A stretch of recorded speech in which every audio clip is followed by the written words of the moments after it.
Kaya dito maraming mga puno sa mangga. Ang ganda dito. Mayroong biyang mga lugar. Maraming mga dito. Resort kasi ito dito. Dito ang kay Sakat nga resort. Kay Sakat nga resort dito. Ang ganda. Swimming pool. Ang price ko dito kasi maraming mga kahoy.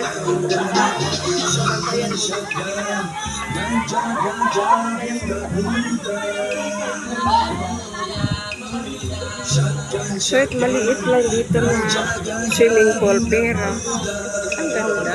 Parang lamigin din rin. Mainit mo matanghali. Thank you for watching.